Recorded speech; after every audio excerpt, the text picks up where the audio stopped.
Elle est là, Il s'en est fallu de peu qu'il le rate. Volontairement ou pas, le chauffard a poursuivi sa route, dissimulée par ce camion. Bruno et son collègue se lancent immédiatement à sa poursuite.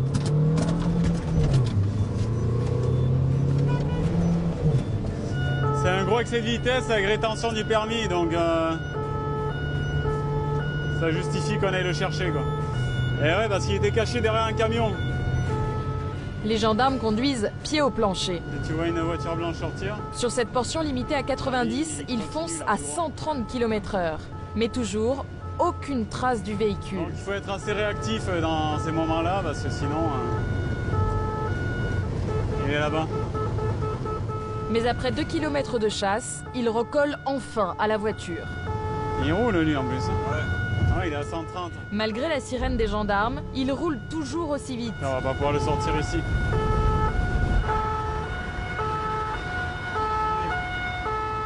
Vous nous suivez? Baisse le deux temps. On va lui prendre le permis tout de suite parce que si il décide de partir. Vu le comportement de l'automobiliste, les gendarmes restent sur leur garde. Bruno redoute qu'il ne fasse une bêtise. Ça arrive des fois que certaines prennent la fuite. Bon, après c'est un refus d'obtempérer. C'est plus, c'est encore un nouveau délit, quoi. Après on ira tourner à Cagnes. Pourquoi vous mettez pas la ceinture? Non, je vois que vous n'avez pas la ceinture. Bon, vous allez nous suivre, on va retourner à Saint-Isidore, d'accord? Ouais. On vous expliquera là-bas. Les gendarmes ont affaire à un jeune conducteur. Il risque très gros. 146 km/h au lieu de 90, donc bon, là c'est une rétention immédiate du permis de conduire. Bon, on va en profiter pour lui faire les dépistages d'usage. Et puis voilà. Hein. Donc on va aller traiter ça directement au bureau. Le jeune homme et sa copine vont faire la connaissance de Bruno, ce dur à cuire, en poste à Nice depuis 10 ans, et du genre glacial avec les conducteurs inconscients. Je vais m'occuper de faire les trucs, les dépistages. Il est en train de t'imprimer les trucs. Ok. Ouais, il y a Caroline Aurélien. Vous avez consommé de l'alcool dernièrement? Hier soir peut-être? Non, s'il vous plaît, on continue dedans s'il vous plaît. C'est bon? Ça vous arrive de consommer des produits illicites? Non. Jamais? Jamais. Ok, venez avec moi s'il vous plaît, vous pouvez rester là. Pas d'alcool, pas de drogue. Le jeune homme se montre plutôt coopérant. Donc il vous a expliqué pourquoi on vous arrête?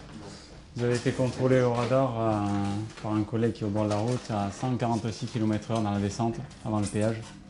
C'est limité à 90. Vous étiez pressé peut-être?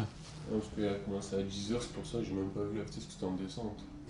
Enfin, vous avez quand même freiné devant le radar, non? Le radar fixe, celui là. J'ai même pas vu qu'il y avait le radar fixe. Vous avez pas vu qu'il y a un radar fixe dans la descente? Le premier, le poteau là? Ouais. J'étais à 85. Oui. Non mais après vous avez accéléré. Ah ouais. Donc vous avez quand même vu qu'il y avait un radar fixe devant lequel vous êtes passé tranquillement. Et après vous avez foncé. Là le problème c'est que 146 km/h au lieu de 90, vous perdez le permis immédiatement. Votre compagne à côté, votre copine, elle a le permis? Ça évitera qu'on la mette en fourrière.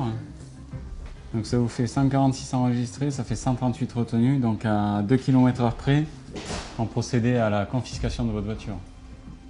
Cet automobiliste a dépassé de 48 km/h la vitesse autorisée. Au-delà de 50, il aurait perdu son véhicule. Mais devant Bruno, il va faire profil bas. C'est choquant. Je suis sur le site, on n'a pas de travail. Et oui, mais c'est pas une fois qu'on a fait les bêtises qu'il faut réfléchir. C'est pour ça que j'ai rien fait. Vu que c'est un premier jour de vacances en plus. Voilà, donc premier jour de vacances, direct, vous perdez le permis. Bruno lui annonce froidement la sanction. Le préfet va prendre un arrêté pour vous suspendre le permis dans les 72 heures. Dans les 3 jours à venir. Pendant 3 jours, là, vous ne pouvez pas conduire. Je vais vous donner un papier qui vous l'interdit. Donc là, vous encourez le paiement d'une amende de 90 € quand même. Vous reconnaissez l'infraction ou pas? avec cette vitesse. Les signatures là, là et là. Au final, compte tenu du danger qu'il a fait courir aux autres automobilistes, ce jeune homme ne s'en sort pas si mal.